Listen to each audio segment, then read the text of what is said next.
Welcome to the new session of this English classes. In this session we are going to study about dialogue. Dialogue एक बहुत एक important topic है. 9th class CBSE 9th class 9th and 10th class में dialogue बहुत important topic है जो हर बार इससे question आते हैं और इस बार भी आएंगे. ठीक है, और आपके इंटरनल जो भी एग्ज़ाम होंगे उसमें भी डेफिनेटली डायलॉग से क्वेश्चन आएंगे. तो इस वीडियो में हम स्टडी करने वाले हैं डायलॉग को हम बनाते कैसे हैं. देखिए, ये कुछ दो पर्सन के बीच तो डिस्कशन दिया गया होता है, उससे रिलेटेड नीचे कुछ सेंटेंस दिए गए होते हैं, कुछ एक्सरसाइज दिए गए होते हैं. होता ये है कि प्रैक्टिस के अभाव में, नॉलेज के अभाव में बहुत सारे स्टूडेंट करते क्या है कि ऊपर से कुछ सेंटेंस उठाकर नीचे जो फिल इन द ब्लैंक्स भरना होता है उसको फिल कर देते हैं. अंजाम ये होता है कि सब गलत हो जाता है. एक बात ध्यान देंगे, डायलॉग बनाने के लिए आपको नरेशन कंप्लीट होना चाहिए, अन्यथा ये डायलॉग आपसे नहीं बनेगा. ठीक है, तो आइए मैं बताता हूँ इसको बनाते कैसे हैं. बिल्कुल इजी वे में बताएंगे और कम समय में बताएंगे. Definitely you will be able to understand dialogue. Let's start. देखिए, पहला जो सेंटेंस आपको दिया है, टीचर और स्टूडेंट के बीच कुछ डिस्कशन दिया गया है. ठीक है, तो पहला जो सेंटेंस है आपको देखेंगे, इधर मैं आपको बताता हूँ. Teacher, have you done your homework today.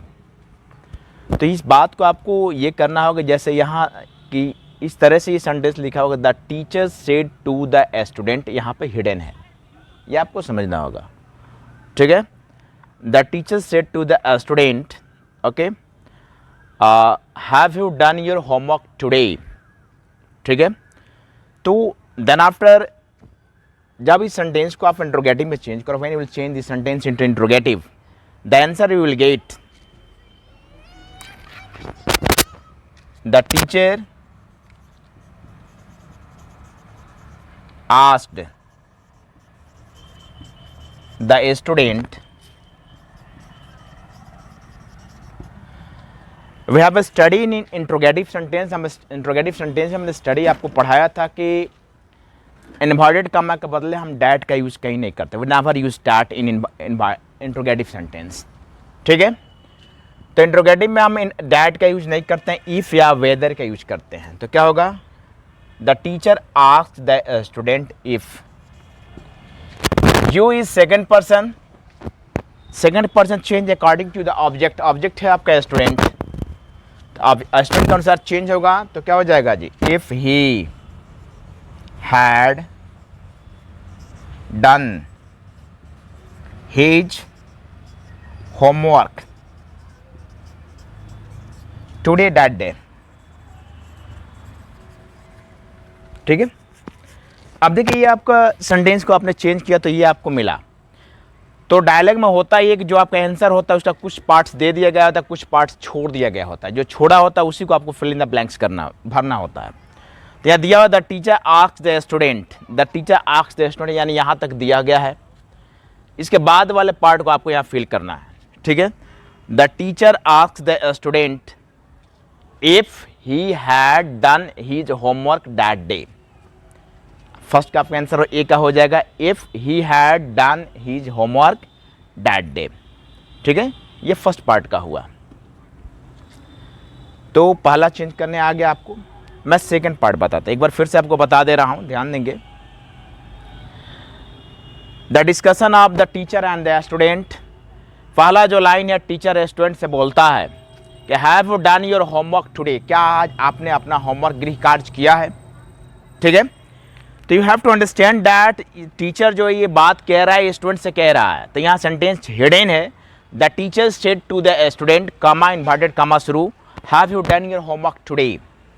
ठीक है, तो अभी जब मैंने इसको चेंज किया, the teacher asked the student. आपको जो भी आपको यहाँ भी आप पढ़े होंगे या ऐसे भी आप नरेशन आप पढ़े होंगे तो आपको बताया गया होगा कि इंट्रोगेटिव सेंटेंस में इन्वर्टेड कॉमा के लिए दैट का यूज नहीं होता है, इफ़ या वेदर का यूज होता है. ठीक है, और सेड को हम आस्क्ड में चेंज करते हैं या इंक्वायर्ड में चेंज करते हैं। तो यहाँ आस्क्ड दिया हुआ है, ठीक है। Have you done your homework today, तो यू चेंज होगा स्टूडेंट के अनुसार, तो ही है, आपको ही आ गया है। If he had done his homework today का दैट डे। चलिए सेकंड में बता रहा हूं, ठीक है। सेकंड जो है, स्टूडेंट रिप्लाई करता है कि no ma'am, I had to go out with my parents, मुझे अपने माता पिता के साथ बाहर जाना था। तो देखिए बी में आपको यहाँ दिया हुआ है, स्टूडेंट रिप्लाइड, या बोलता नो मैम, या नकारात्मक उसका आंसर होता है, निगेटिव फॉर्म में वो रिप्लाई करता है, ठीक है। तो बी नंबर देखेंगे, तो स्टूडेंट टीचर से रिप्लाई करते हैं, यहाँ दिया हुआ the student replied,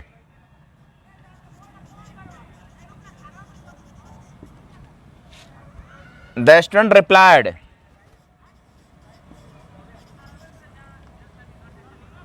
the student replied no ma'am है, ठीक है। The student replied no ma'am, तो निगेटिव नकारात्मक वाक्य होगा, तो negatively, the student replied negatively,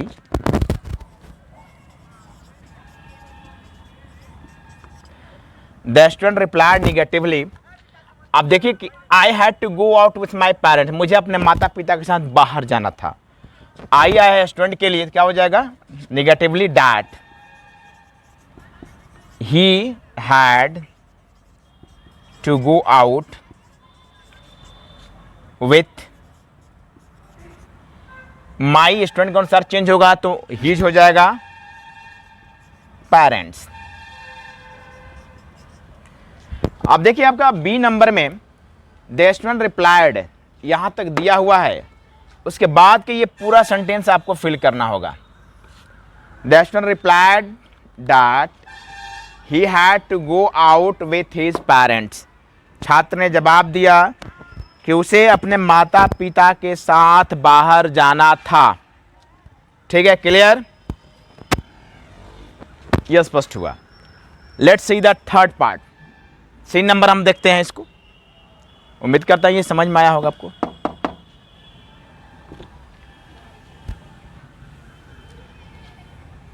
अब सी नंबर आप देखोगे, ठीक है। सी है कि आपको, सी टीचर है कि I can not forgive you this time, you have to call your parents, मैं आपको इस समय माफ़ नहीं कर सकता, आपको अपने पेरेंट्स को बुलाना होगा, ये टीचर बोलती है स्टूडेंट से।